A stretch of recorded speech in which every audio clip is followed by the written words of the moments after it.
The Snow has always been a great ship, but thanks to its new Vindictive perk and the new Season 2 items like furniture pieces and hull armors, it can now easily solo the new bosses of Season 2. The Hubac Twins attacks will easily just bounce off you whilst you get in close and melt their health bars away. It's a great build for farming these bosses and getting all the new loot. It can even solo the new La Peste battle, but you need to make sure you have the correct build and the correct method, otherwise it won't work as well. And I'll jump straight into the build and then I'll show you the best way to use it to maximize your power. So we're using the Snow and it is upgraded all the way to level 6. And this unlocks the Vindictive perk that I mentioned earlier. And this increases weapon damage by 20% for 20 seconds after bracing. The perk description isn't exactly accurate because during my testing we need to be bracing whilst an enemy attack hits us, and this will activate the Vindictive perk for the 20 seconds. I've tried just bracing whilst out of combat or without taking hits, and as soon as I stop bracing the perk deactivates. If you're not sure if the perk is active, just look for this symbol underneath your health bar. We want this perk to be active as frequently as possible for that massive bonus damage to weak spots that I'll show you soon. Now for the hull armor. We want to use the Rhapsody of the Deep, especially if we are fighting the Hubac Twins or anyone from the Chorus fleet. This is because the Hubac Twins and Chorus fleet always use torpedo attacks, and torpedoes do a lot of flooding damage. This armor's perks negates the effects of flooded whilst bracing, plus reduces all damage from torpedoes by 25% and reduces another 25% whilst bracing. So whilst bracing with this armor, you'll receive only half the damage from torpedoes. This plus our other furniture pieces makes for some really good damage mitigation. As you can see here, I don't take any damage and my brace strength is really good. Just remember, if you want to fight La Peste, just switch out the armor to the Wailing Ward so you can reduce his toxic attacks. Now for the weapons. We want Zamzama 3s on the front and sides, and I'll show you why very soon. On the rear, I use the Dardanelles, mainly if you need to hit an enemy that is further away. And in the auxiliary position, we want the new Warhammer. This combo is great with this build because we will stay close to our enemy at all times and constantly do massive weak spot broadsides and hit some crazy explosive damage with the Warhammer. The Warhammer's Explosive 2 perk allows explosive damage to hit a blast radius of 35 meters from the impact point. This means we don't have to be super accurate and we most of the time get splash damage onto the target that we want. This thing really hits hard, and we're using furniture pieces that increase this damage, and I'll show you those pieces now. Up first is no surprise, and it's the major furniture piece, Water Tank.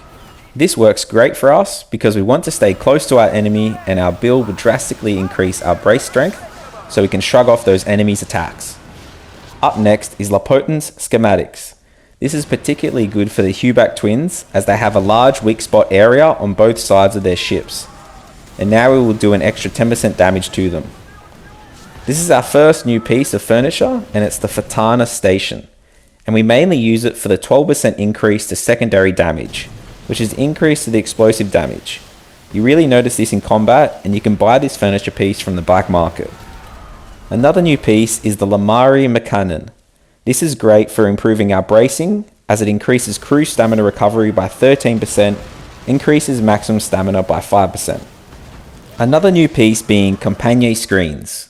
The 15% decrease in damage from enemy area of effect attacks is great if you're coming under attack from mortars, Leopolds, or the La Peste barrages. And the 3% increase in hull health is very nice for our tanky Snow. Our last and most important furniture piece is the Medicine Cabinet. This works wonders for our Snow build, and it reduces crew stamina depletion from attacks by a massive 20%, and increases stamina recovery by 8% while in combat. And again, this is very noticeable. And an overall 5% increase to stamina to top it all off. This is a must-have furniture piece, and the only way to get it is by getting lucky with opening a La Peste chest. This week is perfect for you to farm the La Peste, as he is constantly spawning all over the map and it only needs 1 to 2 players to take him out. I would really like to add in the Organ Harvesting furniture piece to this build for its Warhammer bonuses, but I haven't been lucky enough to get it yet. So if you do have it, switch out the compagnie screens for it and you'll have an even stronger build. Now I'll show you the best way to get the most out of this build. Before entering combat, make sure to eat a brace boosting food like the Very Bee Manaka.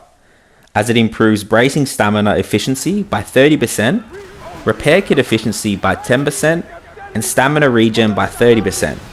And I recommend having your quick action wheel set up like this. On the down arrow have your repair kit of choice, and I recommend a repair kit 2. On the left have a cooked food for added stamina, and on the top a restoration kit. The restoration kit is great to remove effects such as flooded effect and stop your health slowly draining away. And now for the actual combat tips. As soon as you're in range, fire a volley from the Warhammer and sail right up alongside the Hubac Twin so you can fire close Zemzama shots at the big weak spot area on the side of the ship. The weak spots don't open up straight away, but stay close by because they open up fairly quickly.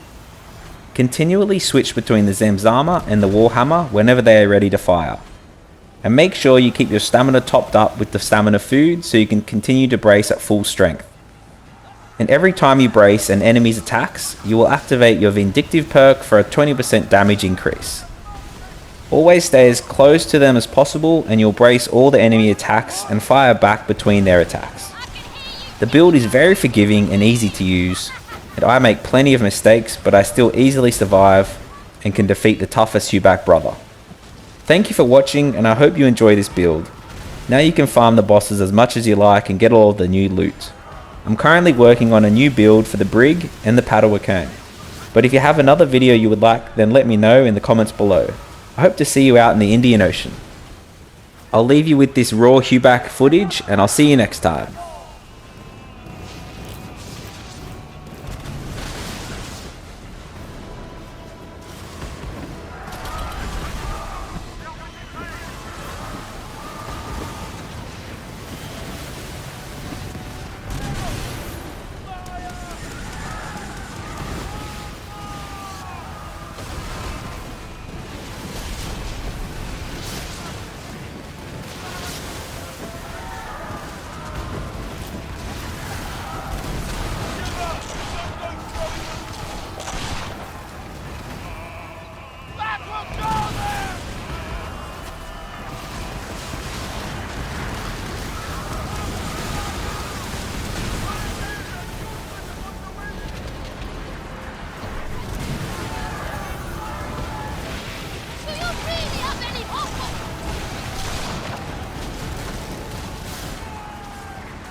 Oh!